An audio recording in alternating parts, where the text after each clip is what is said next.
always something that needs a little fixing on Farpoint Farms. Hey guys, it's Eric here at Farpoint Farms. Check this out. This is my welding cart.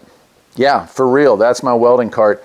And as you can see, it's just a little bit overpacked here. We've got a stick welder, we've got a flux core welder, we've got a plasma cutter, we've got some helmets down here at the bottom, and we've got a bunch of accessories, and it is just so overwhelmed with stuff. I've got another welder on the way to check out, which I'm excited about.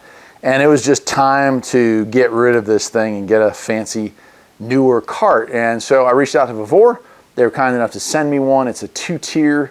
And it has a little cabinet, which is really cool, and it's a lot taller than this one, which is also really cool. So I'm gonna go ahead and assemble it today.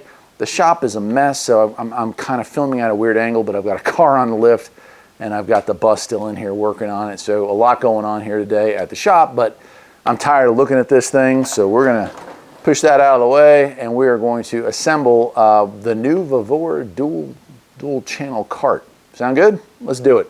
All right, here we are with it, and it's pretty heavy. I'd say it's probably 35, 40 pounds in the box, and it's shipped with, I would say it's shipped with a good protective cover on it. It's taped up really well, and it's got these straps to keep it from coming apart, which is nice. So what I'm gonna do is cut that off so we can open her up.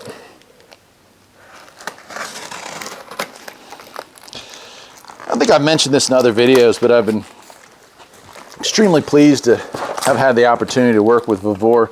A lot of things that I would never be able to afford to purchase, they have been kind enough to send my way. And man, I appreciate them. Tough tools, half price is their motto. Okay, we got it here. So I'll just set this stuff aside, we'll lay it all out. Wow, okay, it's definitely bigger than that one, by a little ways anyway. We do have a nice manual here. Vevor welding cart model WT79. And let's see, okay, it has I don't know if it has assembly instructions. Assembly precautions, it can hold 200 pounds. Dynamic load is 170 pounds. Do not assemble when under the influence. That's reasonable. And then it has an exploded drawing. And that might be all we get. It does have parts that are listed here and the nuts and bolts. Oh no, it does have everything we need. Okay, so these aren't labeled, but they are kind of pictured here. So you just have to reference that as we go ahead and install it. So it looks like part 13 is this piece right here, the bottom. And part 13 is where we're going to start off. It also shows the nuts and bolts that it comes with and which ones we're going to use first. So we're needing 8 of the A's, which are the shorter M6-12s with washers and nuts. We're going to be assembling the wheels, these 2 wheels here, onto the front here. So that'll be where we start this project. Well, let's try to do that right now.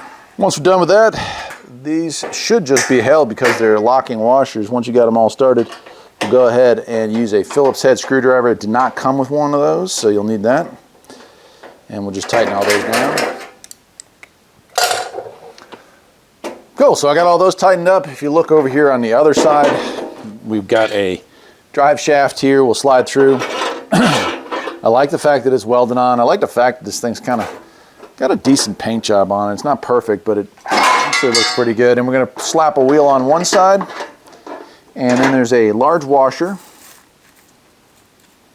See that? Slide that on there, and then get the other large washer. There should be 2 cotter pins. I can find one of them right there. We'll slide that through, and that's going to hold those in place. Okay, we'll do the same on the other side. All right, we've got both our wheels on. Let's see what we got next. We'll lay this flat like so. Kind of move some of this out of the way. And I would say that would be 11, and that would be 12. And this tall piece back here that I've been using to support everything, that would be 9, it looks like. Yep.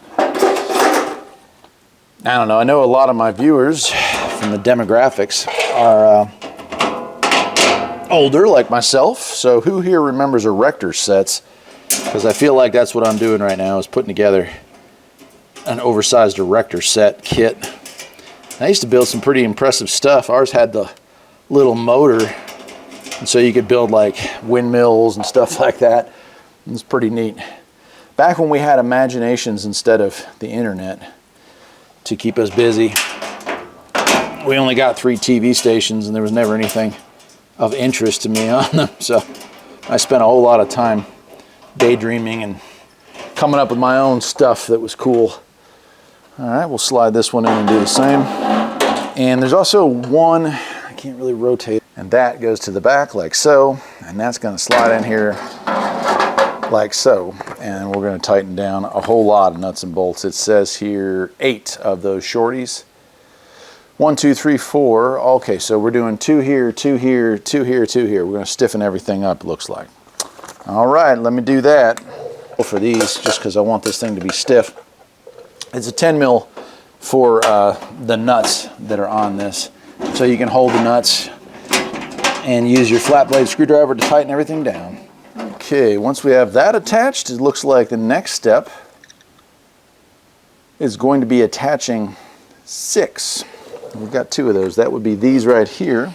Pretty sure I say this in all my videos, but if I haven't, and this one yet, do not tighten down any of the nuts or bolts on a step until you have all of them started. Or a lot of times you will find that things just don't line up. And I'll do the same on the other side. All right, once we've got that set up, you can see things are starting to look together here. I like it already. All right, once we have that, it is time to install. Number 5 here is we're going to install number 10. So we got number 10 and number 8. That's going to slide in here like so. And we're going to tighten down a whole lot of nuts and bolts. It says here 8 of those shorties. 1, 2, 3, 4. Okay, so we're doing 2 here, 2 here, 2 here, 2 here. We're going to stiffen everything up, it looks like. All right, let me do that. So far, the installation here is not as bad as I thought it was going to be. You know, when you look at these things, they can look kind of daunting. But unless I'm doing something wrong, and it looks like I'm not, it looks like I've got this set up the way it's supposed to be set up. All right, once all those are tightened down, we're going to move on to our top shelf. That is number 8, and this one only gets 4 I love how I'm holding up 3 fingers. How about 3.5 fingers? 4 bolts that hold the top one on.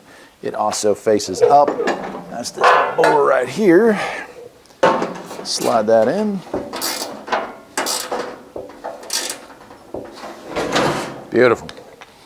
Okay, let's take a look and see what's next here. We're getting down to it. We're already on step 6 of what, 100? All right.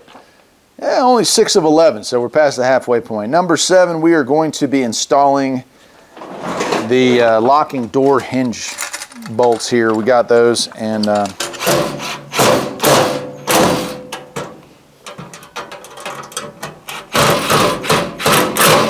all right, we got that on there.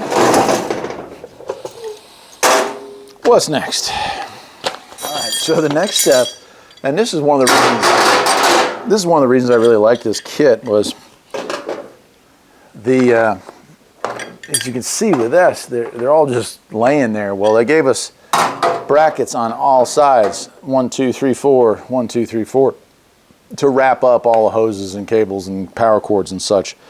So I won't film all of it, but got to install 16 nuts and bolts, which is probably the bulk of the majority of what's left. And we'll get that in there. And this job will just about be done. All right, the pile is getting shorter. I just want to point out here that if you see this thing tipping back and forth, it's actually the floor has got a huge imperfection in it. Once you move it off of that, it's actually quite straight. All right, the next step here is to install this handle. This handle goes here, and one thing I want to point out here before I go any further is that these are the only ones that are slightly longer.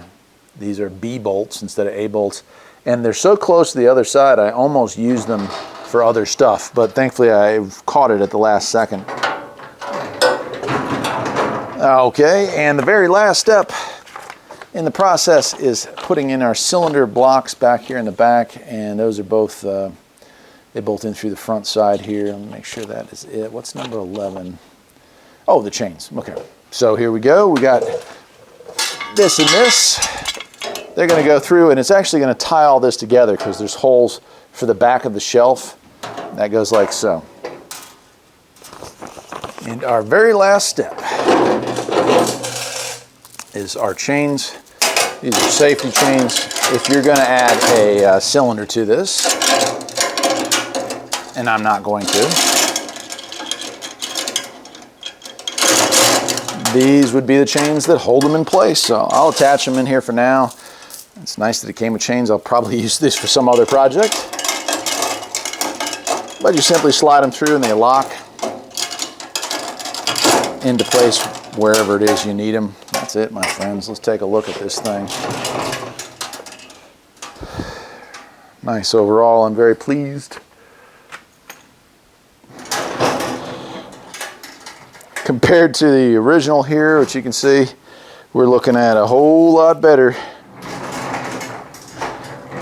I'll be able to put my main welder up here, my plasma cutter down there, my helmets and my gloves in the bottom, wrap my cables up here and my power cords and stuff, and like totally better, and it still fits underneath where I need it to fit, which is actually the best part of it. So there it is, the Vevor 2 shelf with locking cabinet welding cart. I'll leave a link where you can pick one up, and that'll do it for today. Hope you enjoyed it. Take care.